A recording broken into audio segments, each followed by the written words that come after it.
Hello everyone, welcome to Namrata Educates. आज हम लोग MP hospital assistant Madhya Pradesh अस्पताल सहायक के लिए मॉक टेस्ट 5 सॉल्व करने वाले हैं। इससे पहले 4 मॉक टेस्ट सॉल्व करवा चुकी हूँ। अगर आपने नहीं देखा है तो आई बटन में लिंक आ रहा है, डिस्क्रिप्शन में भी आपको प्लेलिस्ट का लिंक मिल जाएगा, या फिर आप चैनल विजिट करोगे तो वहाँ पर भी आपको अस्पताल सहायक की प्लेलिस्ट मिल जाएगी। तो वहाँ से जाकर आप सारे लेक्चर्स देख सकते हो। आप भी साथ साथ में सॉल्व करते जाना और चेक करना कि कौन से सब्जेक्ट के कौन से टॉपिक के क्वेश्चन आपके गलत हो रहे हैं। ठीक है, स्टार्ट करते हैं। ये सिलेबस पूरा दिया हुआ है, मैं पहले बता देती हूँ। 100 नंबर के 100 क्वेश्चंस पूछे जाएंगे। 2 घंटे का टाइम मिलेगा आपको पेपर सॉल्व करने के लिए। ऑनलाइन एग्ज़ाम होगा और 0.25 की नेगेटिव मार्किंग है, तो तुक्के नहीं लगाने हैं। ठीक है, तो स्टार्ट करते हैं। छछूंदर के सिर पर चमेली का तेल, इस कहावत, इस लोकोक्ति का अर्थ क्या है? ठीक है, तो हिंदी के जो क्वेश्चंस आज हम सॉल्व करेंगे वो डायरेक्ट मैंने पीवाईक्यू लिए है, तो उससे आपको समझ में आएगा कि अभी जो रिसेंट एग्जाम्स हुई है उसमें हिंदी से किस तरह के क्वेश्चंस पूछे जा रहे हैं।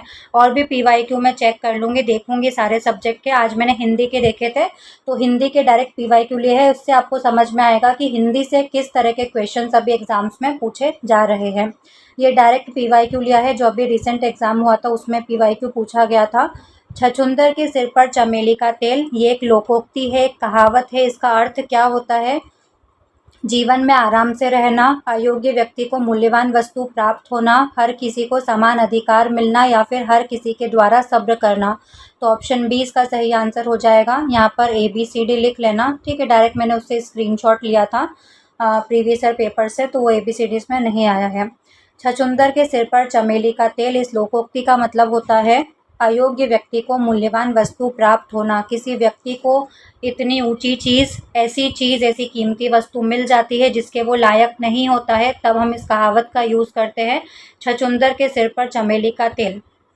आप लोगों के साथ भी आए दिन ऐसा होता होगा कि कई बार आपको ऐसा लगता होगा एज ए स्टूडेंट कि यार वो इतना डिज़र्विंग नहीं था, फिर भी उसको वो पोस्ट मिल गई या उसका सिलेक्शन हो गया, ऐसा आपको लगता होगा। नेक्स्ट क्वेश्चन पर चलते हैं। दर्शनाचार्य में कौन सी संधि है? दीर्घ संधि है, व्यंजन संधि है, गुण संधि है, या फिर अयादि संधि है? दर्शनाचार्य को हम संधि विच्छेद करेंगे तो क्या लिख सकते हैं? दर्शन प्लस आचार्य। दर्शन प्लस आचार्य। पहले शब्द के अंत में क्या आ रहा है? अ। दूसरे शब्द के प्रारंभ में क्या आ रहा है? आ। जब दो समान स्वर वर्ण मिलते हैं तो वहाँ पर दीर्घ स्वर संधि होती है। ये सारे रूल्स अगर आपको नहीं आते हैं तो आप संधि वाला लेक्चर देख सकते हो। दीर्घ स्वर संधि उसमें होगी। दर्शनाचार्य शब्द में कौन सी संधि है? दीर्घ स्वर संधि है। चोट्टा शब्द में कौन सा प्रत्यय होगा? चोट्टा शब्द में प्रत्यय लगाना है, प्रत्यय बताना है। चोट्टा शब्द में कौन सा प्रत्यय है? जो प्रत्यय होते हैं वो शब्द के पीछे लगकर उसका अर्थ बदल देते हैं, तो प्रत्यय पीछे लगते हैं और उपसर्ग शब्द के आगे लगते हैं। चोट्टा में टा प्रत्यय लगा हुआ है, ऑप्शन डी इसका सही आंसर होगा। इसका मूल शब्द क्या है? चोर। अब चोर में टा प्रत्यय जोड़ेंगे तो ध्वनि परिवर्तन के कारण इसको हम पढ़ते हैं चोट्टा। डैश की क्रिया से बीते हुए समय में क्रिया की पूर्णता में संदेह रहता है, रिक्त स्थान की पूर्ति करनी है। ये डैश ब्लैंक की जगह पर क्या आएगा? डैश की क्रिया से बीते हुए समय में क्रिया की पूर्णता में संदेह रहता है। अब आपको कीवर्ड्स पकड़ना है। बीता हुआ समय की बात हो रही है, मतलब भूतकाल, पास्ट की बात हो रही है, तो चारों ऑप्शन में भूतकाल तो दिया हुआ है। क्रिया की पूर्णता में संदेह है, हमको नहीं पता है कि जो पास्ट में काम पूरा हुआ था या नहीं हुआ था, तो यहाँ पर संदिग्ध भूतकाल की बात हो रही है। ऑप्शन सी इसका सही आंसर होगा, संदिग्ध भूतकाल। सामान्य भूतकाल मतलब वो गया, उसने खाना खाया, इस तरह के जो वाक्य होते हैं वो सामान्य भूतकाल में आते हैं। पूर्ण भूतकाल मतलब कोई काम पास्ट में पूरा हो चुका था, वो खाना खा चुका था, तो चुका था, चुकी थी, चुके थे, वो जा चुके थे, वो पूर्ण भूतकाल में आएगा। संदिग्ध भूतकाल में क्रिया की पूर्णता में संदेह है, उसने खाना खाया होगा, उसने खेला होगा, वो वहाँ गया होगा। ठीक है, इस टाइप से संदेह हो रहा है, तो संदिग्ध भूतकाल में आएगा। अपूर्ण भूतकाल मतलब पास्ट में काम चल रहा था, वो खाना खा रहा था, काम पूरा नहीं हुआ था, अपूर्ण था, वो खाना खा रहा था, वो खेल रही थी, इस तरह के जो वाक्य होंगे वो अपूर्ण भूतकाल में आएंगे। PYQ से क्या होता है, आपको जो क्वेश्चन की लैंग्वेज है, ऑप्शन किस तरह के आ रहे हैं, उसकी प्रैक्टिस आपकी हो जाती है PYQ से। और इसी तरह के क्वेश्चंस आपसे अभी एग्जाम में पूछे जाएंगे।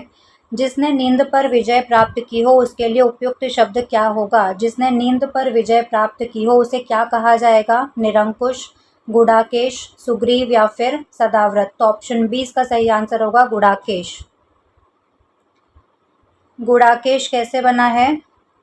गुडाका प्लस ईश से। गुडाका का मतलब क्या होता है? नींद। और ईश का मतलब क्या होता है? स्वामी या विजेता। नींद का स्वामी या नींद का विजेता, जिसने नींद पर विजय प्राप्त की हो उसको गुडाकेश कहा जाता है। महाभारत में अर्जुन का नाम भी गुडाकेश था। ठीक है। सुग्रीव कौन था? तो रामायण के एक पात्र थे, वानर राज सुग्रीव, वो सुग्रीव थे। सदाव्रत, जो हमेशा व्रती रहता हो, दान पुण्य करता हो, उन्हें सदाव्रत कहा जाता है। निरंकुश, जिस पर नियंत्रण नहीं किया जा सकता, जिस पर कोई अंकुश नहीं लगाया जा सकता, कहते हैं ना वो बहुत निरंकुश शासक है। तो इस तरह से जिस पर कोई नियंत्रण नहीं लगाया जा सकता वो निरंकुश। अमावस्या की रात के लिए एक उपयुक्त शब्द क्या होगा? कुहू, क्लीव, भास्वर या फिर राका। इस तरह के प्रश्न पूछे जाते हैं। अमावस्या की रात के लिए एक उपयुक्त शब्द क्या होगा? तो ऑप्शन ए इसका सही आंसर होगा। अमावस्या की रात को कुहू कहा जाता है। इसके अलावा पूर्णिमा की रात को क्या कहा जाएगा? राका। पूर्णिमा की रात को क्या कहा जाएगा? राका। क्लीव का मतलब क्या होता है? नपुंसक या कमजोर। और भास्वर का मतलब होता है प्रकाशमान या फिर चमकदार। सपूत शब्द का विलोम बनाने के लिए कौन सा उपसर्ग लगाना होगा? तो सपूत का विलोम होता है कपूत। सपूत का विलोम क्या होता है? कपूत। स मतलब अच्छा, पुत मतलब पुत्र। स पूत मतलब अच्छा पुत्र। और कपूत में क मतलब बुरा और पूत मतलब पुत्र। कपूत मतलब बुरा पुत्र। तो सपूत का विलोम बनाने के लिए हमको क उपसर्ग लगाना पड़ेगा। तो ऑप्शन सी इसका सही आंसर हो जाएगा। खून पसीना एक करना, इसका अर्थ क्या होता है? बहुत मेहनत करना, आराम फरमाना, जश्न मनाना, शोक व्यक्त करना। एलिमिनेट कर दो। आराम फरमाना तो बिल्कुल नहीं होगा, जश्न मनाना भी नहीं होगा, शोक व्यक्त करना भी नहीं होगा। तो बहुत इजी है, सामने ही हमको दिख रहा है। खून पसीना एक करना मतलब बहुत मेहनत करना। इस तरह के क्वेश्चंस तो आपके बिल्कुल भी गलत नहीं होने चाहिए। कुछ स्टूडेंट्स को मैंने देखा है जो इतने इजी क्वेश्चन जल्दीबाजी में गलत करके आते हैं। ऐसा नहीं कि उनको नहीं आता है, लेकिन जल्दीबाजी में एग्ज़ाम का प्रेशर इतना होता है कि लास्ट मोमेंट पर टाइम कम पड़ता है ना, तो जल्दी में वो कुछ भी टिक करके आ जाते हैं। लेकिन नेगेटिव मार्किंग है तो आपको बहुत ध्यान रखने की ज़रूरत है। जो क्वेश्चन सबके सही हो रहे हैं वो आपको गलत नहीं करने हैं। जो क्वेश्चन सबके सही हो रहे हैं वो आपने गलत कर दिए तो आप सिलेक्शन से बाहर हो जाओगे। ठीक है। संज्ञा के जिस रूप से क्रिया के स्थान का बोध होता है उसे क्या कहते हैं? क्रिया के स्थान का बोध कराता है अधिकरण कारक। तो ऑप्शन डी इसका सही आंसर हो जाएगा। सारे कारक और उसके विभक्ति चिन्ह आपको याद होने चाहिए, जैसे कि कर्ता ने कर्म को करण से के द्वारा, संप्रदान के लिए अपादान से, संबंध का की के, अधिकरण में पर। अधिकरण में क्या आता है? अधिकरण का विभक्ति चिन्ह क्या है? में और पर। जैसे कि एक एग्जाम्पल मैं बताऊं, किताब टेबल पर रखी है। क्रिया के स्थान का बोध हो रहा है, कहाँ पर रखी है? टेबल पर रखी है। तो यहाँ पर का यूज हो रहा है, तो वहाँ पर अधिकरण कारक आएगा। ऑप्शन डी इसका सही आंसर होगा। सुषुप्ति का संधि विच्छेद बताना है तो ऑप्शन ए इसका सही आंसर हो जाएगा, सु प्लस सुप्ति। और इसमें कौन सी संधि है सुषुप्ति में? व्यंजन संधि है। व्यंजन संधि का एक नियम होता है, जब भी किसी शब्द के अंत में ई या उ आता है और दूसरे शब्द के प्रारंभ में स आता है तो इस स का परिवर्तन श में हो जाता है। ठीक है, ये नियम याद रखना। यहाँ पर ये स में ऊ की मात्रा लगी हुई है तो पहले शब्द के अंत में ई या उ में से ऊ आ रहा है, ई आता तो भी हो जाता। ठीक है, और पहले दूसरे शब्द के प्रारंभ में स आ रहा है तो ये स किस में चेंज हो गया? श में चेंज हो गया। व्यंजन संधि का नियम है। विभत्स रस का स्थायी भाव क्या होता है? रस के स्थायी भाव आप याद कर लेना। विभत्स रस का स्थायी भाव आपको बताना है। विभत्स मतलब घृणा, जुगुप्सा इसका स्थायी भाव होता है। जब किसी काव्य को पढ़कर सुनकर आपको घृणा की भावना होती है तो वहाँ पर विभत्स रस होता है। रस क्या होता है? जो आपकी फीलिंग्स, आपके इमोशंस होते हैं उनको रस कहा जाता है। और रस वाला डिटेल में मैंने वीडियो बना दिया था, तो वीडियो आप पढ़ सकते हो जाके, उससे पूरा आपका रस वाला टॉपिक कवर हो जाएगा। नीचे दिए गए वाक्य में अशुद्ध शब्द को चुनना है। वाक्य क्या है? उनका आदरणीय स्वभाव सभी को भाता है। तो बहुत ईजी है। आदरणीय गलत लिखा हुआ है, आदरणीय होता है, ठीक है, न नहीं आता है, अण आता है। उनका ठीक लिखा हुआ है, स्वभाव भी सही है, भाता भी सही है, आदरणीय गलत लिखा हुआ था। निम्न में से कौन सा एक जंगल का पर्यायवाची है? जंगल का पर्यायवाची बताना है। कटक, कनक, कुमक या कांतार। तो ऑप्शन डी कांतार इसका सही आंसर होगा। जंगल का पर्यायवाची क्या होता है? कांतार। कटक के पर्यायवाची बताना है। कटक का मतलब क्या होता है? सेना या फिर चट्टान। कटक मतलब क्या होता है? सेना या फिर चट्टान। कनक मतलब क्या होता है? सोना या फिर धतूरा। कनक मतलब क्या होता है? सोना या फिर धतूरा भी बोलते हैं कनक को। और कुमक मतलब क्या होता है? सहायता या फिर सैन्य सहायता। और कांतार मतलब जंगल। अंजलि किस प्रकार का शब्द है? तत्सम है, तद्भव है, देशज है या फिर विदेशज है? तो अंजलि एक तत्सम शब्द है। जो शब्द संस्कृत से सीधे ले लिए गए हैं उनको तत्सम कहा जाता है, और जिनके रूपों में परिवर्तन आ गया है उनको तद्भव कहा जाता है। देशज जो हमारी भाषा के हैं वो देशज शब्द कहलाते हैं, और जो विदेशी भाषा से आए हैं वो विदेशज शब्द कहलाते हैं। जैसे कि चाय हम यूज़ करते हैं, ठीक है, सुबह उठते ही सबको चाय की ज़रूरत होती है। तो चाय कहाँ का है? चाय चीनी भाषा का शब्द है, तो एक विदेशज शब्द है, हमारी भाषा का नहीं है। जब मैं पहुंचा तब सभी लोग जा चुके थे, इस वाक्य में कौन सा काल है? जा चुके थे मतलब काम कंप्लीट हो चुका था, पूरा हो चुका था, तो पूर्ण भूतकाल। ऑप्शन बी इसका सही आंसर होगा। स्वर के उच्चारण में वायु मार्ग में क्या होता है? तो जब स्वर का उच्चारण करते हैं तो वायु मार्ग में किसी भी प्रकार का कोई अवरोध नहीं होता है। विरक्ति का भाव किससे जुड़ा होता है? तो विरक्ति मतलब वैराग्य। जब आपका इस दुनिया की मोह माया से विश्वास उठ जाता है, ठीक है, तो विरक्ति का भाव किससे जुड़ा होता है? वैराग्य से, संन्यास से। अवसाद शब्द का सही पर्यायवाची बताना है। संतोष, प्रसन्नता, निराशा या सुख। अवसाद मतलब डिप्रेशन होता है, ठीक है, अवसाद मतलब डिप्रेशन, तो निराशा हो जाएगा। ऑप्शन सी इसका सही आंसर। निरंतर शब्द का शुद्ध वर्तनी रूप क्या है? निरंतर का निरंतर ही है। ऑप्शन बी इसका सही आंसर होगा। देख रहे हो पीवाईक्यू किस तरह के क्वेश्चंस पूछे गए थे? डायरेक्ट लिखा हुआ है बट आपको आना चाहिए कंफ्यूज करने के लिए। अब बहुत से स्टूडेंट्स क्या करते हैं कि निरंतर दिया हुआ है तो ये वाला निरंतर लगा देते हैं, जबकि ये नहीं आएगा। निरंतर का शुद्ध वर्तनी रूप निरंतर ही होता है, ऊपर एक बिंदु आता है। और संधि अगर मैं पूछूँ तो संधि कौन सी है? निह प्लस अंतर। इसको अगर संधि विच्छेद करेंगे तो क्या बनेगा? निह प्लस अंतर। और जहाँ पर भी विसर्ग होता है वहाँ पर विसर्ग संधि होती है। खांसी एक तद्भव शब्द है, इसका तत्सम रूप क्या होगा? तो कास होगा, ठीक है। खांसी का तत्सम क्या होगा? कास। खसरा तत्सम तद्भव नहीं है, ये एक विदेशी शब्द है। काष्ठ का तद्भव क्या होगा?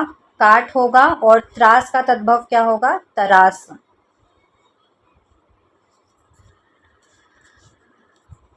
जब विसर्ग के साथ स्वर या व्यंजन के मेल से विकार उत्पन्न होता है तो उसे कौन सी संधि कहा जाता है?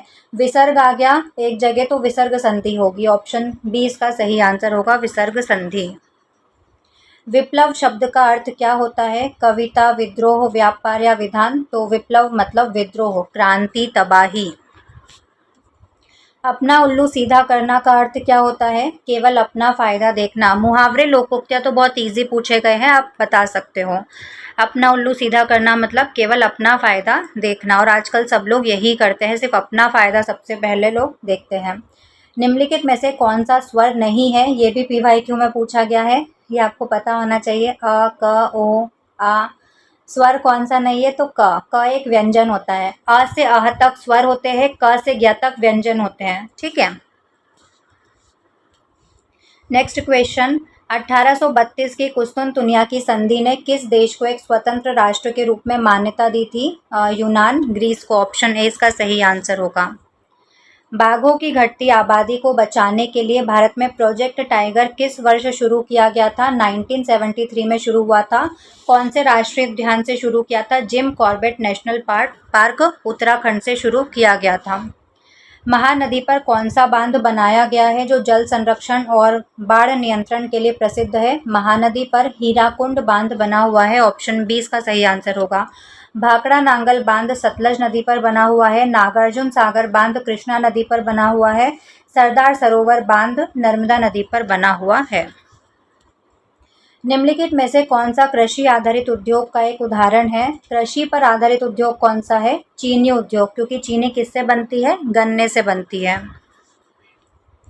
नियंत्रण और संतुलन की प्रणाली सत्ता की साझेदारी के किस रूप के अंतर्गत आती है? नियंत्रण और संतुलन की बात हो रही है तो सत्ता का क्षैतिज विभाजन होगा, ठीक है, जिसमें विधायिका, कार्यपालिका और न्यायपालिका तीनों एक ही पटल पर होते हैं। रक्षा, विदेश मामले, बैंकिंग और मुद्रा जैसे विषय भारतीय संविधान की किस सूची के अंतर्गत आते हैं? तो डिफेंस मिनिस्टर आपने सेंट्रल गवर्नमेंट में ही सुना होगा, केंद्र सरकार में ही सुना होगा, राज्य सरकार में तो नहीं होते हैं। तो ये संघ सूची, यूनियन लिस्ट में आते हैं। ऑप्शन ए इसका सही आंसर होगा। 1992 के किस संवैधानिक संशोधन ने भारत में लोकतंत्र के तीसरे स्तर पंचायती राज को मजबूत किया? तो 73वां और 74वां संविधान संशोधन हुआ था 1992 में। जब हम लैंगिक विभाजन की बात करते हैं तो हमारा तात्पर्य आम तौर पर किससे होता है? स्त्री पुरुष। अब देखो, स्त्री पुरुष देखकर आप पहला ऑप्शन मत टिक कर देना। ऑप्शन बी इसका सही आंसर होगा। समाज के द्वारा स्त्री और पुरुष को सौंपी गई असमान भूमिकाएं, ठीक है। लड़का लड़की में हम अंतर करते हैं। जैसे लड़की है तो हम उसके लिए पिंक कलर चूज़ करेंगे, लड़का है तो ब्लू कलर चूज़ करेंगे, इस तरह से कि लड़के रोते नहीं हैं, और ये सारी चीज़ें हम विभाजन करते हैं महिला और पुरुष में। निम्नलिखित में से कौन लोकतांत्रिक सरकार की आत्मा या मुख्य विशेषता माना जाता है? लोकतांत्रिक सरकार की आत्मा या फिर मुख्य विशेषता किसे माना जाता है? नागरिकों के प्रति जवाबदेही और उत्तरदायित्व को। ऑप्शन ए इसका सही आंसर होगा। कृषि, वानिकी, डेयरी और मत्स्य पालन जैसी गतिविधियां भारतीय अर्थव्यवस्था के किस क्षेत्र के अंतर्गत आती है? तो ये प्राथमिक क्षेत्र में आती है। ऑप्शन ए इसका सही आंसर होगा। हाल के दशकों में सकल घरेलू उत्पाद जीडीपी योगदान के मामले में भारत में कौन सा क्षेत्र सबसे बड़े उत्पादक क्षेत्र के रूप में उभरा है? तृतीय क्षेत्र, टर्शियरी सेक्टर, सेवा क्षेत्र भी इसको कहा जाता है। निम्नलिखित में से कौन आवश्यकताओं के दोहरे संयोग की आवश्यकता को समाप्त करता है? मनी, करेंसी, मुद्रा या पैसा। ऋण की शर्तों में निम्नलिखित में से क्या शामिल नहीं होता है? तो ऑप्शन डी, नामांकित व्यक्ति की संपत्ति शामिल नहीं होती है। आयात पर कर किसका एक उदाहरण है? व्यापार अवरोध का, ट्रेड बैरियर का। किस अंतर्राष्ट्रीय संगठन का उद्देश्य अंतर्राष्ट्रीय व्यापार का उदारीकरण करना और वैश्विक व्यापार से संबंधित नियम तय करना है? WTO, World Trade Organisation. Option B इसका सही आंसर होगा। WTO की स्थापना किस वर्ष हुई थी? 1995 में। जब एक उबलती परख नली में लेड नाइट्रेट पाउडर को तेजी से गर्म किया जाता है तो भूरे रंग का धुआं निकलता है। ये भूरा धुआं किसके कारण होता है? नाइट्रोजन डाइऑक्साइड के कारण होता है। वसा और तेलों के विकृत गंधिता के संबंध में निम्नलिखित में से कौन सा कथन सही है?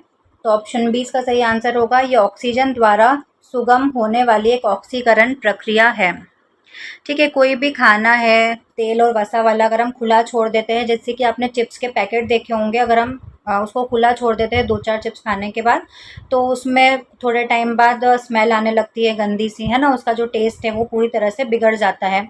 और हम बोलते हैं कि जो चिप्स का पैकेट है उसमें 4 चिप्स होती है, बाकी की हवा भरी रहती है। तो इसी कारण वो भरी रहती है ताकि उसकी रेंसिडिटी ना हो पाए, वो ख़राब ना हो पाए। नाइट्रोजन गैस उसमें भरी होती है जो कि एक अक्रिय गैस है। ये विलयन कुचले हुए अंडे के छिलकों के साथ अभिक्रिया करके गैस देता है जो चूने के पानी को दूधिया कर देती है। इस विलयन में क्या मौजूद होता है? जो अंडे के छिलके होते हैं वो किसके बने होते हैं? कैल्शियम कार्बोनेट के, CaCO3 के बने होते हैं। इसकी क्रिया जब हम हाइड्रोक्लोरिक एसिड के साथ करवाएंगे तो ऑप्शन बी इसका सही आंसर होगा। HCl के साथ अगर हम इसकी क्रिया करवाते हैं तो CO2 गैस निकलती है और जो चूने का पानी है वो दूधिया हो जाता है। प्लास्टर ऑफ पेरिस का सही रासायनिक सूत्र और सामान्य नाम क्या है? तो ऑप्शन बी इसका सही आंसर होगा calcium sulphate hemihydrate CaSO4 half H2O। ये प्लास्टर ऑफ पेरिस का रासायनिक सूत्र है और इसका सामान्य नाम है कैल्शियम सल्फेट हेमीहाइड्रेट। हेमीहाइड्रेट क्यों? क्योंकि हाफ H2O है, पानी के कितने कण है? हाफ है। जब जिप्सम को 373 केल्विन पर हम गर्म करते हैं तो क्या बनता है? प्लास्टर ऑफ पेरिस बनता है। निम्नलिखित में से कौन सा जोड़ा विस्थापन अभिक्रिया प्रदर्शित करेगा? मतलब जो अधिक क्रियाशील तत्व है वो कम क्रियाशील तत्व को उसकी जगह से विस्थापित कर देगा। रिएक्टिविटी सीरीज मैंने आपको देने को बोला था ना टेलीग्राम पर, मैं भूल गई, मैं डाल दूंगी, ठीक है, याद कर लेना। ऑप्शन डी इसका सही आंसर होगा AgNO3 solution and copper metal. जो कॉपर मेटल होता है वो ज़्यादा रिएक्टिव होता है तो ये इसको विस्थापित कर देगा Ag सिल्वर को। खाना बनाते समय यदि बर्तन का निचला हिस्सा बाहर से काला हो रहा है तो इसका मतलब क्या है? इसका मतलब होता है कि जो ईंधन है वो पूरी तरह से जल नहीं रहा है। ऑप्शन बी इसका सही आंसर होगा। एथेनॉल सोडियम के साथ अभिक्रिया करके हाइड्रोजन गैस के साथ कौन सा दूसरा यौगिक बनाता है? ऑप्शन बी इसका सही आंसर होगा सोडियम एथॉक्साइड। मुख्य रूप से कौन सा पादप हार्मोन कोशिकाओं की लंबाई में वृद्धि के लिए जिम्मेदार है और प्ररोह को प्रकाश की ओर झुकने में मदद करता है? ऑक्सिन। ऑप्शन बी इसका सही आंसर होगा। थायराइड ग्रंथि द्वारा किस हार्मोन के संश्लेषण के लिए आयोडीन जरूरी होता है? थायरोक्सिन। ऑप्शन सी इसका सही आंसर होगा थायरोक्सिन। एक अंतःस्रावी ग्रंथि है ये। गर्भ निरोध के लिए मानव पुरुषों में शुक्र वाहिका को शल्यक्रिया द्वारा ब्लॉक करने की जो प्रक्रिया होती है उसको क्या कहा जाता है? मतलब जो पुरुष नसबंदी होती है उसको क्या कहेंगे? वेसेक्टोमी। ऑप्शन बी इसका सही आंसर होगा। महिला नसबंदी को क्या कहा जाता है? ट्यूबेक्टोमी कहा जाता है, क्योंकि जो महिलाओं में फेलोपियन ट्यूब होती है उसको काट कर गिठान लगा देते हैं जिससे फर्टिलाइजेशन का प्रोसेस नहीं होता है। मानव बच्चे का लिंग किसके द्वारा निर्धारित होता है? अंडे की कोशिका पिता द्वारा प्रदान किए गए लिंग गुणसूत्र से, क्योंकि जो पुरुष होता है उसमें कौन से क्रोमोसोम होता है? XY, और महिला में कौन सा होता है? XX होता है। और महिला में तो XX ही होता है। हमेशा से महिला को ही जिम्मेदार ठहराया जाता है, एक लड़की पैदा हो जाती है, जबकि कौन जिम्मेदार होता है? पुरुष जिम्मेदार होता है। हीरे का अपवर्तनांक 2.42 है। निर्वात की तुलना में हीरे में प्रकाश की गति के संबंध में इसका क्या अर्थ होता है? तो ऑप्शन बी इसका सही आंसर हो जाएगा। हीरे में प्रकाश की गति निर्वात में प्रकाश की गति का 1/2.42 गुना है। इसका फॉर्मूला क्या होता है अपवर्तनांक का? N = C/V। C क्या है? प्रकाश की चाल। वैक्यूम में निर्वात में प्रकाश की चाल। और V क्या है? माध्यम में प्रकाश की चाल। आकाश का नीला रंग और सूर्योदय और सूर्यास्त के समय जो सूर्य लाल दिखाई देता है किस प्रकाशीय घटना के कारण होता है? प्रकाश का प्रकीर्णन, scattering of light. Option B इसका सही आंसर होगा। ठीक है, क्योंकि जो नीले रंग की जो तरंगदैर्ध्य होती है वो सबसे कम होती है। दो प्रतिरोधक R1 है 4 ओम और R2 है 6 ओम। इसको 12 वोल्ट की एक बैटरी के साथ समांतर क्रम में जोड़ा जाता है। बैटरी से ली गई कुल धारा कितनी होगी? समांतर क्रम में जोड़ा है तो 1/R = 1/R1 मतलब 4 और 1/R2 मतलब 6। LCM ले लेंगे इसका, कितना आ जाएगा? 12। तो 4 तिया 12, 6 दूनी 12, 3 और 2 5/12। इसको उल्टा कर देंगे तो R की वैल्यू कितनी आ जाएगी? 12/5। अब यहीं तक नहीं रुकना है हमको क्या पूछा गया है? बैटरी से ली गई कुल धारा कितनी होगी। फॉर्मूला क्या होता है? I = V/R। ठीक है, यहाँ पर ही मैं लिख देती हूँ थोड़ा सा। I = V/R। धारा का मान हमको निकालना है। V वोल्ट कितना दिया है? 12 वोल्ट की बैटरी है तो ऊपर 12 आ जाएगा। अपॉन में 12/5 है। ठीक है, अपॉन में कितना है? 12/5 है। ठीक है, अब 12/12/5 है तो ये ऊपर चला जाएगा 5 और ये 12 से 12 कैंसिल हो जाएगा तो आंसर कितना आ जाएगा? 5। धारा का मान कितना है? 5 एम्पियर। ऑप्शन बी इसका सही आंसर हो जाएगा। मानव मस्तिष्क के हिस्से अनुमस्तिष्क की कार्य प्रणाली क्या है? जो सेरिबेलम होता है वो क्या काम करता है? आसन, शरीर का संतुलन बनाए रखना, स्वैच्छिक क्रियाओं की सटीकता। ऑप्शन सी इसका सही आंसर होगा। In a letter to God, Lencho's house was situated on the crest of a low hill. What does the word crest mean in this context? A letter to God जो chapter है उसमें crest का मतलब क्या है? A very top और ridge of a hill, जो पहाड़ी है उसका सबसे ऊंचा वाला जो टॉप बिंदु है उसको बोलते हैं crest. The thief's story. What does Hari Singh mean when he describes Anil's job as working by fits and starts? Option B इसका सही आंसर होगा। Earning money irregularly and unpredictably. The midnight visitor. What does the word prosaic mean when describing the romantic and adventure ऑजेबल्स guest and expected compare to reality. जो Fowler था, लेखक था, वो सोचता था कि जिस भी जासूस पर मैं कहानी लिखूंगा वो बहुत लाइक रोमांटिक टाइप का होगा, है ना, जैसे हीरो वीरो दिखते हैं, टाइगर जिंदा है, मैं इस टाइप का होगा।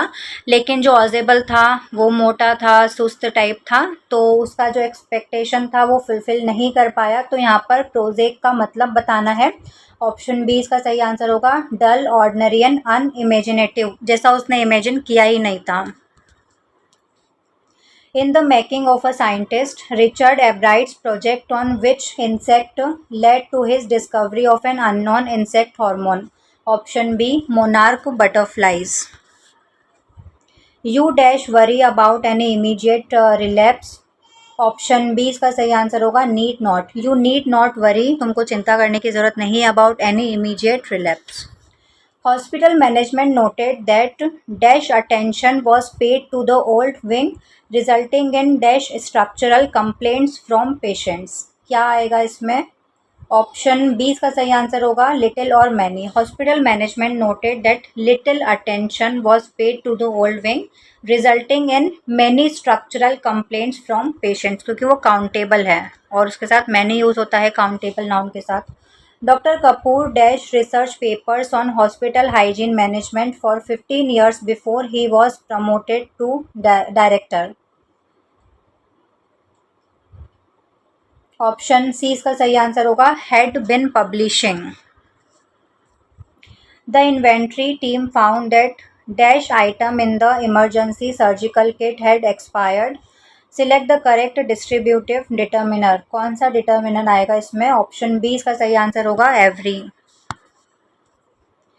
In formal essay writing, what is the primary purpose of transition words such as furthermore, consequently, in contrast, moreover? ये सब लिखते हैं हम ऐसे राइटिंग करते टाइम पर, तो इसका मतलब क्या होता है? ऑप्शन बी इसका सही आंसर होगा। To establish a logical connection and smooth flow between sentence and paragraphs, ताकि एक फ्लो बना रहे लिखते टाइम, ऐसा नहीं लगे एक पैराग्राफ अलग जा रहा है, दूसरा पैराग्राफ उससे कुछ मिलता जुलता है ही नहीं, फ्लो लगना चाहिए। यदि दो धनात्मक पूर्णांक a और b को a is equals to x cube y square और b को एक्स वाई क्यूब के रूप में लिखा जाता है, एक्स वाई यहाँ पर अभाज्य संख्याएं है, प्राइम नंबर्स हैं, तो a और b का HCF हमको निकालना है, हाईएस्ट कॉमन फैक्टर। a क्या है? x का क्यूब और y स्क्वायर है, और b क्या है? x y का क्यूब है।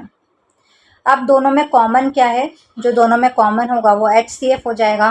x एक बार दोनों में कॉमन है तो x हो जाएगा, और y स्क्वायर दोनों में कॉमन है तो y स्क्वायर, तो HCF क्या होगा? X y square. Option B इसका सही आंसर होगा। बहुपद f x is equals to p x square minus 2x plus 3p के शून्यक है अल्फा और बीटा, तो अल्फा प्लस बीटा बराबर अल्फा बीटा। अच्छा, अल्फा बीटा की जगह वो राइटिंग में लिखा गया, ऐसा है ये। Alpha plus beta is equals to alpha beta है, तो p का मान हमको ज्ञात करना है। ये जो इक्वेशन दी है इससे सबसे पहले हम अल्फा प्लस बीटा और अल्फा बीटा की वैल्यू निकाल लेते हैं। तो मैंने आपको सिखाया था जो शून्यकों का सम होता है अल्फा प्लस बीटा, वो क्या होता है? माइनस का b अपॉन a होता है, तो ये माइनस आ जाएगा। b क्या है? x के साथ जो कोफिशिएंट x का होता है वो b होता है, -2 है, तो यहाँ पर हम -2 लिखेंगे, अपॉन में a की वैल्यू क्या है p, जो एक्स स्क्वायर का कोफिशिएंट होता है वो a होता है। तो ये माइनस से माइनस प्लस हो जाएगा 2/p। तो अल्फ़ा प्लस बीटा कितना आ गया 2/p। अब दोनों का गुणनफल निकालना है अल्फ़ा बीटा, तो वो क्या होता है c/a। c क्या होता है यहाँ पर जो कांस्टेंट वैल्यू होती है, और वो क्या है 3p है, अपॉन में ये क्या है 8p है। तो p से p कैंसिल हो जाएगा, अल्फ़ा इंटू बीटा की वैल्यू क्या आ गई 3। अब अल्फ़ा प्लस बीटा बराबर अल्फ़ा बीटा है, तो दोनों की वैल्यू को हम बराबर रख देंगे, 2/p इज इक्वल्स टू 3 हो जाएगा। दोनों को इक्वल रख देंगे, 3 इज इक्वल्स टू 2 में p। ठीक है, तो ये 3/2 आएगा, 1/p। इसको उल्टा करेंगे, p की वैल्यू क्या हो जाएगी 2/3। ऑप्शन 20 का सही आंसर हो जाएगा 2/3। के किस मान के लिए समीकरण 3x - y + 8 = 0 और 6x - ky = -16 संपाती रेखाओं को निरूपित करती है? संपाती रेखाओं के लिए जो कंडीशन मैंने बताई थी वो क्या थी, a1/a2 बराबर b1/b2 बराबर c1/c2, तीनों रेशो बराबर होने चाहिए। a1 क्या है 3 है, a2 क्या है 6 है, इज इक्वल्स टू b1 क्या है -1 अपॉन में b2 क्या है माइनस का k। हमारा काम इन दोनों से ही हो जाएगा, c1 c2 की वैल्यू भी रख सकते हो, ज़रूरत ही नहीं है। 8 अपॉन में ये 16 इधर आएगा तो प्लस का 16 हो जाएगा। अभी माइनस से माइनस कैंसिल हो गया, 3 × 1 = 3, 3 × 2 = 6, तो k की वैल्यू कितनी आ गई यहाँ से 2। ऑप्शन सी इसका सही आंसर हो जाएगा 2। What is the 11th term of AP? ये AP दी हुई एक समांतर श्रेणी है, -3 -1/2 2 डैश डैश डैश चल रहा है आगे तक। इसका 11th टर्म हमको निकालना है। 11th टर्म निकालना है तो एक कम होगा a + 10d। a क्या होता है, जो समांतर श्रेणी का पहला पद होता है उसको a बोलते हैं, तो -3 हो जाएगा प्लस 10। d क्या है, सेकेंड टर्म में से फर्स्ट टर्म को माइनस कर दो, -1/2 और -3 मतलब +3 करेंगे तो d कितना आ जाएगा 5/2। ठीक है, इतना बेसिक मैथ्स तो आपको आना चाहिए कि -1/2 में से आप -3 को माइनस कर सको। -3 ये 2 5 ज़ा 10 कट जाएगा, 5 5 ज़ा 25, 25 -3 कितना हो जाएगा 22। ऑप्शन 20 का सही आंसर होगा। यदि किसी AP के प्रथम n पदों का योग Sn = 3n² + n दिया गया है, तो इसका सारवंतर हमको निकालना है, इसका कॉमन डिफरेंस क्या होगा। अब Sn कितना दिया हुआ है 3n² + n, एक एक वैल्यू पुट करके देख लेते हैं। अगर 1 होता है n की जगह, तो यहाँ पर n की जगह 1 रखेंगे, तो 3 + 1 3n² मतलब 1 हो जाएगा, और ये +1 कितना हो जाएगा 4। तो पहली टर्म तो क्या आ गई हमारी a, या a1 भी इसको बोल सकते हैं 4। अब S2 निकालना है, तो यहाँ पर n की जगह 2 रख दो, 2 का स्क्वायर 4, 4 × 12 + 2 कितना हो जाएगा 14 हो जाएगा। अब S2 में से S1 को माइनस करेंगे, 14 में से 4 को माइनस करेंगे तो कितना आ जाएगा 10 होगा, जो कि किसकी वैल्यू है A2 की वैल्यू है। और सेकेंड टर्म में से फर्स्ट टर्म को माइनस करते हैं तब सारवंतर आता है, कॉमन डिफरेंस आता है। तो हम A2 में से A1 को माइनस करेंगे, 10 में से 4 को माइनस करेंगे तो कितना बचेगा 6। तो सारवंतर कितना हो जाएगा 6। ऑप्शन 20 का सही आंसर होगा। यदि प्रेक्षणों x, x+3, x+5, x+7 और x+10 का माध्य 9 है, तो अंतिम 3 प्रेक्षणों का माध्य हमको निकालना है। सबको प्लस करते हैं, x डायरेक्ट ही कर दूँ, चलो लिख देती हूँ, x+3 plus x+5 plus x+7 plus x+10, total कितनी है ये 1 2 3 4 5 टर्म से, और इसका माध्य कितना है 9 है। x कितने हैं 1 2 3 4 5x है, तो 5x हो जाएगा ये, प्लस इन सबको हम प्लस करेंगे तो 10 and 17 और 320 + 5 25, 5x + 5 अब +25 है, 9 को 5 से मल्टीप्लाई कर देंगे तो 9 × 5 = 45 हो जाएगा। ये 25 को 45 से माइनस करेंगे तो कितना बचेगा 20, और 5 से डिवाइड कर देंगे तो 4। तो x की वैल्यू क्या आ गई 4। अब अंतिम 3 जो फ्रैक्शन है उसका माध्य हमको निकालना है। लास्ट के 3 फ्रैक्शन क्या है, x+5 है, x+7 है और x+10 है। तो x की जगह 4 रख दो, तो ये वाला फ्रैक्शन क्या हो जाएगा, 4 + 5 9 हो जाएगा। 9 प्लस दूसरा फ्रैक्शन x+7 है, तो 7 और 4 11 और 10 और 4 14, 11 और 14 और टोटल कितने, 3 फ्रैक्शन है। प्लस कर दो सबको, कितना हो जाएगा, 11 9 20 30 34 34/3। और इसको 3 से अगर हम डिवाइड करें तो 3 एकम 3 3 एकम 3 1 बचा, 11 1/3। ऑप्शन सी इसका सही आंसर होगा, 11 1/3 इसका आंसर होगा। 100 प्रेक्षणों का समांतर माध्य 40 निकाला गया था। ठीक है, 100 प्रेक्षण थे और माध्य कितना था, 40 था। तो 100 में 40 का गुणा करेंगे तो टोटल सम कितना आ जाएगा, 4000। ठीक है, बाद में क्या पता चलता है कि एक जो फ्रैक्शन था 53, इसको गलती से हमने क्या पढ़ लिया, 83 पढ़ लिया। तो सही माध्य हमको निकालना है।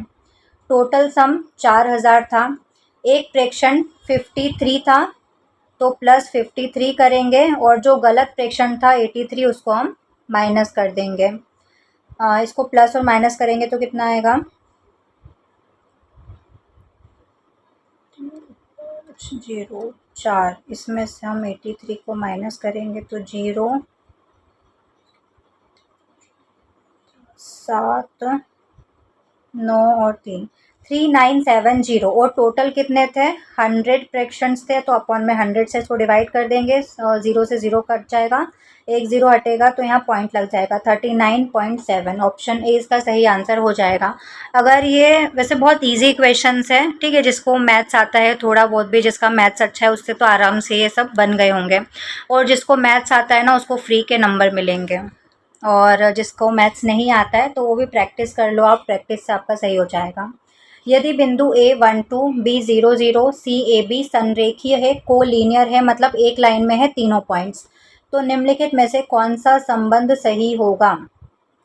स्लोप निकालेंगे, AB का स्लोप कितना आएगा, सेकेंड में से फर्स्ट वाली टर्म को माइनस करते हैं, 0 - 2 अपॉन में 0 - 1, तो कितना आ जाएगा 2। BC का स्लोप कितना आएगा,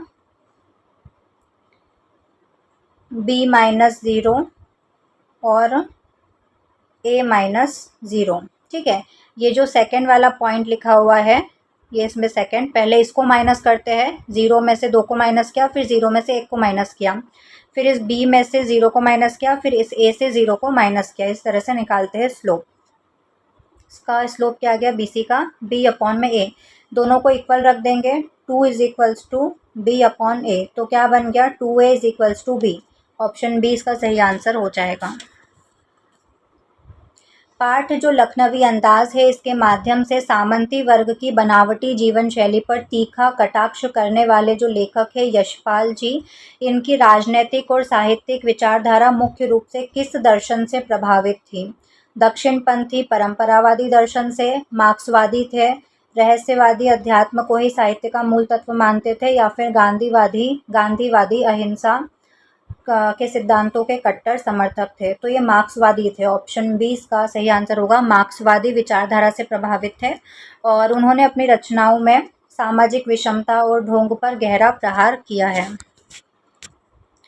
सूरसागर साहित्य लहरी सुरसारावली के रचयिता महाकवि सूरदास जी। तो क्वेश्चन से ये भी ध्यान रखना कि सूरदास जी की रचनाएं कौन कौन सी है। सुरसागर है, साहित्य लहरी है और सुरसारावली है। सूरदास जी की काव्य प्रतिभा के संबंध में विद्वानों का मानना है कि वो वात्सल्य और श्रृंगार के अप्रतिम चितेरे हैं। उनके जीवन परिचय के अनुसार उनकी भक्ति भावना का मूल स्वरूप क्या था। ऑप्शन बी इसका सही आंसर होगा, वो अपनी शुरुआत की रचनाओं में दास्य भाव रखते थे, परंतु महाप्रभु वल्लभाचार्य के संपर्क में आने के बाद उन्होंने सख्य और वात्सल्य भाव से श्री कृष्ण की लीलाओं का गान किया। तो इनके गुरु का नाम भी यहीं पर आपको याद हो गया। तो एक क्वेश्चन से आपके मल्टीपल क्वेश्चन तैयार हो जाते हैं। निम्नलिखित काव्यांश को पढ़ना है, बहुत छोटा लिखा हुआ है ना। कवियों के गुण भावों को समझते हुए जो प्रश्न है 74 से 78 तक के, उसके आंसर हमको देना है इस पद्यांश को पढ़कर। मैं पढ़ देती हूँ, आप भी पढ़ लेना, बहुत छोटा है। यह लीक छोड़कर जो चलते हैं, कब इतिहास उन्हीं का रोता है। इतिहास सदा उनके पीछे आंखें मूंदे ही चलता है, अनदेखे रास्तों पर जिसने अपने छालों को बोया है, इस बंजर माटी ने केवल उस पाषाणी को ढोया है। मत कहो कि राहें सकरी है, मत कहो कि मंजिल दूर खड़ी, ये कायरता की भाषा है जो वक्त की नब्ज पर भारी पड़ी। तूफानों को जो मित्र कहे, अंगारों पर जो शयन करे, सृष्टि के उस नव रचयिता का काल भी झुककर नमन करे। जो बने बनाए सांचों में ढल कर खुद को खो देते हैं, वो केवल बनकर मूक गवाह खुद के माथे पर रोते हैं। यह जो छेनी की चोटों से अपनी तकदीर तराशेंगे, वो पतझड़ के इस सन्नाटे में भी मधुमास नया लाएंगे। अब क्वेश्चन पढ़ने के बाद आप इसको पढ़ सकते हो आंसर देने के लिए। काव्यांश की पहली जो दो पंक्तियां है, यह लीक छोड़कर जो चलते हैं डैश डैश डैश, बाकी का आप उससे पढ़ लेना। इतिहास सदा उनके पीछे चलता है, इसके माध्यम से कवि किस मानवीय गुण को रेखांकित कर रहे हैं। ऑप्शन बी इसका सही आंसर होगा, रूढ़ियों को तोड़कर नए और साहसी मार्ग का निर्माण करने की मौलिकता को। अनदेखे रास्तों पर जिसने अपने छालों को बोया है, इस काव्यात्मक पंक्ति में निहित छालों को बोना, इसका प्रतीकात्मक अर्थ क्या है कि दुर्गम और अपरिचित रास्तों पर चलते हुए अत्यधिक कष्ट और कड़ा संघर्ष झेलना। ऑप्शन बी इसका सही आंसर होगा। कवि ने कायरता की भाषा किसको कहा है, इसके प्रति उसका क्या दृष्टिकोण है। ऑप्शन सी इसका सही आंसर होगा, संसाधनों की कमी, कठिन रास्तों, दूर खड़ी मंजिल का बहाना बनाकर प्रयास न करने को। ठीक है, बहाना नहीं चलेगा। बने बनाए साँचों में ढलकर खुद को खो देने वाले लोगों के विषय में कवि की क्या मान्यता है। वो अपनी मौलिकता खो देते हैं, युग के परिवर्तन में कोई सक्रिय योगदान नहीं दे पाते हैं। क्वेश्चन पढ़ने के बाद आप फिर से गद्यांश पढ़ सकते हो, पद्यांश। काव्यांश के अंतिम बंध में प्रयुक्त पतझड़ के सन्नाटे में नया मधुमास लाना किस विचार की ओर संकेत करता है। ऑप्शन सी, अपनी कड़ी मेहनत और जीवंतता से घोर निराशाजनक परिस्थितियों को भी सुखद और सृजनात्मक अवसर में बदल देना। एक खेल में एक तीर को घुमाया जाता है जो रुकने पर संख्या 1 2 3 4 5 6 7 8 में से किसी एक की ओर संकेत करता है। इसकी क्या प्रायिकता है कि एक अभाज्य संख्या की ओर संकेत करेगा। टोटल आउटकम कितने हैं, 8। इसमें से जो प्राइम नंबर से वो कितने होंगे, एक ना तो प्राइम नंबर होता है ना कंपोजिट नंबर होता है। ठीक है, 2 एक प्राइम नंबर है, 3 एक प्राइम नंबर है, 5 एक प्राइम नंबर है, 7 एक प्राइम नंबर है, तो टोटल 4 प्राइम नंबर्स हैं। तो 4/8, 4 एकम 4, 4 दूनी 8, 1/2। ऑप्शन ए इसका सही आंसर हो जाएगा। दो पासों को एक साथ फेंकने पर एक द्विक प्राप्त करने की प्रायिकता क्या होगी। ठीक है, 2 पासे फेंकोगे तो कल भी मैंने आपको बताया था, 2 पासे फेंकोगे तो टोटल आउटकम कितने आएंगे, 36 आएंगे। द्विक मतलब दोनों पासों पर समान नंबर। ठीक है, द्विक मतलब पहले पासे दूसरे पासे पर दोनों पर 1 1 आ जाए, दोनों पर 2 2 आ जाए, दोनों पर 3 3 आए, दोनों पर 4 4 आए, दोनों पर 5 5 आए, या दोनों पर 6 6 आए। इससे बड़ी संख्या तो होती नहीं है। टोटल कितने हो रहे हैं, 6 केस बन रहे हैं। दोनों पर 1 आ जाए, दोनों पर 2 आ जाए, दोनों पर 3 आ जाए, दोनों पर 4, दोनों पर 5 और दोनों पर 6। तो टोटल 6 हमारे फेवरेबल आउटकम है द्विक प्राप्त करने के लिए। तो 6/36, 6 6 36, 1/6। ऑप्शन 20 का सही आंसर हो जाएगा। निम्नलिखित में से कौन प्रायिकता में एक असंभव घटना को दर्शाता है। तो प्रायिकता का मान 0 से 1 के बीच में होता है। जो इम्पॉसिबल इवेंट होता है उसकी प्रायिकता 0 होती है। जो सर्टेन निश्चित इवेंट होता है उसकी प्रायिकता 1 होती है। असंभव घटना पूछा है तो यहाँ पर प्रायिकता जो होगी वो 0 आएगी। PE = 0। अब यहाँ पर बहुत से स्टूडेंट्स गलती करेंगे जो कि करेंगे -0.5। ये तो प्रायिकता का मान होता ही नहीं है। ठीक है, प्रायिकता का मान 0 से 1 के बीच में होता है। जो इम्पॉसिबल इवेंट होता है वो 0 होता है, जो सर्टेन निश्चित इवेंट होता है वो 1 होता है। तो यहाँ पर PE = 0 आएगा। PE = -0.5 नहीं आएगा क्योंकि माइनस में तो प्रायिकता का मान होता ही नहीं है। एक थैले में 4 लाल, 5 नीली और कुछ हरी गेंदें हैं। यदि एक हरी गेंद निकालने की प्रायिकता 1/4 है तो थैले में गेंदों की कुल संख्या हमको ज्ञात करनी है। ठीक है, तो टोटल गेंद हम निकाल लेते हैं। टोटल कितनी है, 4 लाल है प्लस 5 नीली है और कुछ हरी गेंदें हैं, तो हरी गेंदों को हमने क्या मान लिया, हमने x मान लिया। टोटल गेंदें कितनी हो गई, 4 और 5 9 प्लस x। ठीक है, टोटल गेंदें कितनी हो गई, 9 प्लस x। x क्या है, हरी गेंदें हैं, जो कि अभी हमको नहीं पता है। हरी गेंद निकालने की प्रायिकता 1/4 है।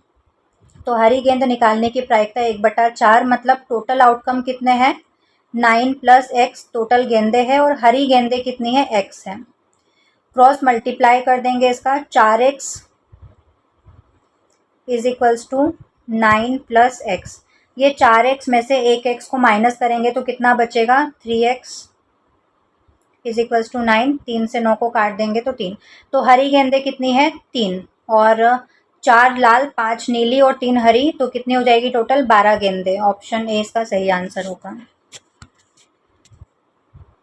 यदि 30 दिनों के एक महीने को यादृच्छिक रूप से चुना जाता है और वो महीना गुरुवार से शुरू होता है, तो उस महीने से यादृच्छिक रूप से चुने गए एक दिन के रविवार होने की प्रायिकता क्या होगी। देखो, डे 1 क्या है, गुरुवार है। डे 2 शुक्रवार हो जाएगा। डे 3 शनिवार। डे 4 रविवार। ठीक है, चौथा दिन क्या है, रविवार है। अब इसमें 7-7 दिन जोड़ते जाओ, 4 में 7 जोड़ेंगे तो 11, फिर 18 और फिर 25, फिर तो 31 उधर बाहर ही निकल जाएगा 30 के बाद। तो टोटल कितने संडे आ रहे हैं, 4 संडे आ रहे हैं, और टोटल कितने महीने में दिन है, 30 है। इसको काट देंगे, 2 दूनी 4, 15 दूना 30, 2/15, 2 4/30। अच्छा, काटा नहीं है, डायरेक्ट इन्होंने लिखा है। ऑप्शन ए इसका सही आंसर होगा, 4/13। राम लक्ष्मण परशुराम संवाद में परशुराम ने किसके व्यवहार पर क्रोधित होकर उसे कुटिल कालवश कहा था, लक्ष्मण, क्योंकि वो परशुराम जी के गुस्से पर व्यंग कर रहे थे, कटाक्ष कर रहे थे, इसलिए उन्होंने कहा था लक्ष्मण को। In human beings the process of breakdown of glucose into pyruvates takes place in the dash while the conversion of pyruvate into CO2, water and energy takes place in the dash। मनुष्यों में जो glucose का pyruvate में टूटने का प्रक्रम होता है वो कहाँ पर होता है, साइटोप्लाज्म में होता है, और पायरुवेट का CO2 जल ऊर्जा में परिवर्तन माइटोकॉन्ड्रिया में होता है। तो ऑप्शन बी इसका सही आंसर होगा। एक वस्तु को 18 सेंटीमीटर फोकस दूरी वाले अवतल दर्पण के सामने 12 सेंटीमीटर की दूरी पर रखा गया है। बनने वाले प्रतिबिंब की प्रकृति और स्थिति क्या होगी। तो आपको इसके लिए मिरर फॉर्मूला आना चाहिए। ठीक है, अवतल दर्पण की बात हो रही है, तो ये एक अवतल दर्पण है जिसके पीछे हमने पॉलिश की हुई होती है। अब यहाँ पर आप साइन कन्वेंशन आपको ध्यान रखने पड़ेंगे।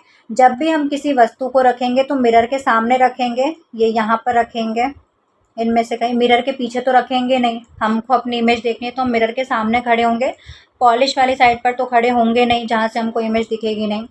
तो इधर साइड जो भी वैल्यूज़ हम रखते हैं वो माइनस में होती है, और इस साइड जो भी वैल्यू रखते हैं वो प्लस में होती है। जैसे हमारी जो नंबर लाइन होती है ना, यहाँ पर 0 होता है, 0 के राइट साइड सारी वैल्यू प्लस में होती है और लेफ्ट साइड माइनस में होती है। तो हमेशा याद रखना, जो वस्तु होगी, यहाँ पर वस्तु कहाँ पर रखी है, दर्पण के सामने 12 सेंटीमीटर की दूरी पर वस्तु को रखा गया है। तो यहाँ पर u जो वस्तु की दूरी दर्शाती है उसको हम क्या लेंगे, -12 सेंटीमीटर। ठीक है, क्वेश्चन में आपको प्लस माइनस लिखा हुआ नहीं दिया जाएगा, आपको खुद से लगाना है, क्योंकि जो वस्तु है हम मिरर के सामने रखेंगे और लेफ्ट साइड किस में आती है वैल्यूज़, माइनस में आती है, तो यहाँ पर -12 सेंटीमीटर होगा। और इसका जो फोकस है वो भी इसी साइड बनता है। आपने अगर दर्पण पढ़ा होगा, अवतल दर्पण का जो फोकस है वो इसी साइड बनता है, लेफ्ट साइड ही बनता है, तो फोकस भी माइनस में आएगा, मतलब -18 सेंटीमीटर होगा एफ की वैल्यू। वहीं पर अगर उत्तल दर्पण की बात होती तो उसकी जो वस्तु की दूरी है u वो तो माइनस में ही आती, लेकिन उसका जो फोकस है वो इस साइड बनता है, वो राइट साइड बनता है, मिरर के पीछे बनता है, तो उसको हमको प्लस में लेना पड़ता। तो ये साइन कन्वेंशन आपको पता होने चाहिए। ठीक है, इसको सॉल्व करते हैं। मिरर फॉर्मूला क्या होता है, 1/v plus 1/u is equals to 1/f। 1/v हमको निकालना है, 1/f कितना है, -18 था ना, और प्लस 1/u की वैल्यू हम रखेंगे 1/-12, जो कि इधर आके प्लस में हो जाएगी, तो प्लस का 1/12 आ जाएगा। एलसीएम लेंगे कितना आएगा, 36, 18 दूना 36 माइनस का 2 प्लस 12 तिया 36, 3 में से 2 जाएगा तो 1/36, तो v कितना आ गया, प्लस में आएगा 36 सेंटीमीटर। ठीक है, v कितना है, प्लस 36 सेंटीमीटर आया। v मतलब जो इमेज बनी है वो 36 सेंटीमीटर की दूरी पर बनी है और प्लस में आया है मतलब मिरर के पीछे बनी होगी। माइनस में अगर हमारी वैल्यू आती तो इसका मतलब क्या होता कि जो इमेज बनी है वो मिरर के सामने ही बनी है, लेकिन यहाँ पर 0 से राइट साइड जाएंगे तो प्लस में वैल्यूज आती है और हमारी जो वैल्यू आ रही है मिरर इमेज की वो प्लस में आ रही है।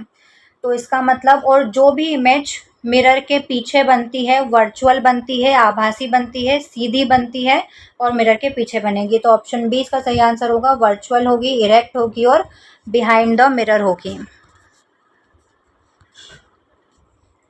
A letter to God. What did Lencho compare the large raindrops to and what did he call the hailstorms? किससे कंपेयर किया था उसने, नए कॉइन से कंपेयर किया था और फ्रोजन पर्ल से उसने कंपेयर किया था, मोतियों से। ऑप्शन बी इसका सही आंसर होगा। Griffin was a brilliant scientist but he was also described as a dash person because of his illegal activities. Option B इसका सही आंसर होगा, लो लेस साइंटिस्ट था वो। ठीक है, कानून की उसको बिल्कुल परवाह नहीं थी। सूरदास के पद में गोपियों ने उद्धव के ज्ञान और योग साधना को किसके समान कड़वा और अरुचिकर बताया है, कड़वी ककड़ी के समान बताया है। ऑप्शन बी इसका सही आंसर होगा। Although the exam was highly competitive, dash students managed to score a perfect 100%. A few. Option C इसका सही आंसर होगा। सूर्योदय शब्द का सही संधि विच्छेद और संधि का नाम क्या होगा। सूर्योदय का संधि विच्छेद होता है सूर्य प्लस उदय। ऑप्शन बी इसका सही आंसर होगा। और गुण स्वर संधि होगी। गुण संधि का नियम क्या होता है, पहले शब्द के अंत में अ या आ आएगा प्लस दूसरे शब्द के प्रारंभ में ई ऊ या फिर री आएगा। ठीक है, अगर ऊ आता है तो उसका परिवर्तन किस में हो जाता है, ओ में हो जाता है। तो सूर्य प्लस उदय मिलके क्या बन गया, सूर्योदय। गुण स्वर संधि का ये एग्जाम्पल है। जो सब कुछ जानता हो उसको क्या कहेंगे, सर्वज्ञ। ऑप्शन बी इसका सही आंसर होगा। अल्पज्ञ, जो कम जानता हो, जिसको अल्प ज्ञान हो। Find the sum of the first 20 terms of AP. इस एपी के पहले 20 पदों का सम बताना है। 20वां पद नहीं निकालना है। क्वेश्चन बहुत ध्यान से पढ़ना। पहले जो 20 पद है उसका प्लस निकालना है, उसका सम निकालना है, जिसका फॉर्मूला होता है SN is to N/2 bracket में 2A प्लस N-1D। ठीक है, n क्या है, यहाँ पर 20 पदों का निकालना है तो n की वैल्यू 20 हो जाएगी, 20/2। श्रेणी का जो पहला पद होता है वो a होता है, तो इंटू 5 प्लस n-1 मतलब n 20 था, n में से 1 गया तो 19 इंटू डी क्या होता है, सेकेंड वाली टर्म में से फर्स्ट वाली टर्म को माइनस कर देंगे तो 8 में से 5 को माइनस करेंगे तो कितना आएगा, 3। इसको काट देंगे, 10 आ जाएगा, 10 ब्रैकेट में 5 दूना 10 प्लस 19 दिया कितना हो जाएगा, 57। 57 और 10 67, 67 में 10 को मल्टीप्लाई करेंगे तो 670। ऑप्शन ए इसका सही आंसर होगा। The change in the focal length of a human eye. मानव नेत्र के लेंस की फोकस दूरी में बदलाव किसके द्वारा होता है, पक्षाभि पेशियों द्वारा, सिलियरी मसल्स के द्वारा। ओम के नियम के अनुसार यदि प्रतिरोध को स्थिर रखते हुए विभवांतर को 2 गुना कर दिया जाए तो विद्युत धारा क्या होगी। तो V = IR होता है। ठीक है, प्रतिरोध को स्थिर रखना है हमको, इसको कांस्टेंट रखना है। विभवांतर को 2 गुना करेंगे तो ये डायरेक्ट प्रपोर्शन में है, अगर ये 2 गुना होगा तो जो धारा है वो भी 2 गुनी हो जाएगी। ऑप्शन बी इसका सही आंसर होगा। अमृतसर में कुख्यात जलियांवाला बाग हत्याकांड किस वर्ष हुआ था, 13 अप्रैल 1919 को हुआ था। ऑप्शन बी इसका सही आंसर होगा। जनरल डायर ने गोलियां चला दी थी। साथ आकर संघ बनाने का सबसे अच्छा उदाहरण कौन सा देश है, USA, संयुक्त राज्य अमेरिका। इसके अलावा और कौन कौन से देश है इसके एग्जाम्पल, स्विट्जरलैंड हो जाएगा, ऑस्ट्रेलिया हो जाएगा। भारत साथ लेकर संघ बनाने का एक उदाहरण है, साथ आकर नहीं। He is dash honourable officer who serves the nation selflessly. ठीक है, यहाँ पर भले एच लिखा हुआ है जो कि कॉन्सोनेंट है, लेकिन हम इसको पढ़ते क्या है, एच साइलेंट होता है, ऑनरेबल पढ़ते हैं, ऑनरेबल। ठीक है, साउंड किसका आ रहा है, वोवेल का आ रहा है, तो यहाँ पर एन लगेगा। ऑप्शन बी इसका सही आंसर होगा, N. Identify the antonym of the word beneficial. Beneficial मतलब लाभकारी, इसका एंटोनियम मतलब विलोम शब्द आपको बताना है। हार्मफुल मतलब हानिकारक, लाभदायक का उल्टा क्या हो जाएगा, हार्मफुल, हानिकारक। Who is the author of the story the midnight visitor. ये कहानी है मिडनाइट विजिटर, जो कि मैंने आपको सुना दी थी सेकंड या थर्ड मॉक टेस्ट में, शायद मैंने आपको सुनाई थी। इसके लेखक का नाम बताना है। ऑप्शन ए इसका सही आंसर होगा, रॉबर्ट ऑर्थर ने लिखी है द मिडनाइट विजिटर। तो आपका आज का ये मॉक टेस्ट कंप्लीट होता है। कोई भी डाउट है तो कमेंट्स में पूछ सकते हो। प्रैक्टिस करना ज़्यादा से ज़्यादा, कैसा लगा वो भी कमेंट्स में ज़रूर बताना, और आपका क्या स्कोर रहा वो भी कमेंट्स में ज़रूर बताना। इसका पीडीएफ चाहिए तो टेलीग्राम चैनल ज्वाइन कर लेना। टेलीग्राम चैनल का लिंक आपको डिस्क्रिप्शन बॉक्स में मिल जाएगा। चैनल को अगर सब्सक्राइब नहीं किया है तो सब्सक्राइब करना, वीडियो को शेयर करना ज़्यादा से ज़्यादा, बेल आइकन ज़रूर से प्रेस कर लेना ताकि जो वीडियोस आने वाले हैं उसकी नोटिफिकेशन आप तक ज़रूर से पहुंच जाए। पसंद आया हो तो लाइक भी कर देना और शेयर भी करना ज़्यादा से ज़्यादा। स्क्रीन पर देखो प्लेलिस्ट शो हो रही है, सारे वीडियोस देखना चाहते हो, सारे मॉक टेस्ट पढ़ना चाहते हो तो उस प्लेलिस्ट पर क्लिक करके देख सकते हो। हिंदी ग्रामर अगर पढ़ना चाहते हो तो हिंदी ग्रामर की प्लेलिस्ट भी शो हो रही है, वहाँ जाकर हिंदी ग्रामर पढ़ सकते हो। आज के लिए बस इतना ही, हम मिलते हैं नेक्स्ट वीडियो में। जय हिंद।